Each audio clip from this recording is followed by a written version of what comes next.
Hello bachcho, let's read the question. The question says green revolution depended mainly on plant breeding techniques for high yielding and disease resistance varieties in A.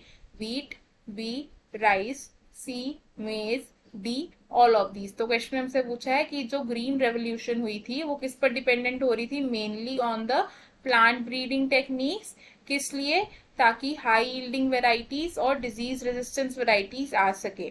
हमसे पूछा है कि कौन सी crops में high yielding और disease resistance varieties आनी चाहिए थी। तो हमें चार ऑप्शन दिए, हमें इन चार ऑप्शन में से करेक्ट ऑप्शन बताना है। तो सबसे पहले क्या करेंगे, इस क्वेश्चन का की कॉन्सेप्ट समझ लेंगे। तो इस क्वेश्चन में हमारा की कॉन्सेप्ट होगा green revolution. Green revolution, green revolution India में कब आई थी? In the year 1960s। और फादर ऑफ ग्रीन रेवोल्यूशन कौन है? MS Swaminathan. Father of green revolution कौन है? MS स्वामीनाथन। अब ये जो ग्रीन रेवोल्यूशन आई थी इसका मेन एजेंडा क्या था? ताकि जो ग्रेन्स हैं हमारे उनकी यील्ड और उनकी क्रॉप क्वालिटी इंक्रीज हो सके। ये आई थी to increase the yield of grains and crop plants. तो ग्रीन रेवोल्यूशन मेनली डिपेंड करती थी किस पर? प्लांट ब्रीडिंग टेक्निक्स पर। हम क्या लिखेंगे इसे? Green revolution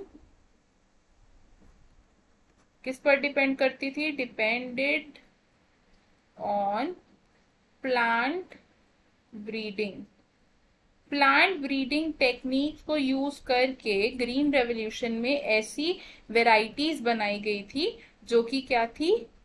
high yielding varieties थी। एंड वो क्या थी? साथ के साथ डिजीज रेजिस्टेंस भी थी, डिजीज रेजिस्टेंट।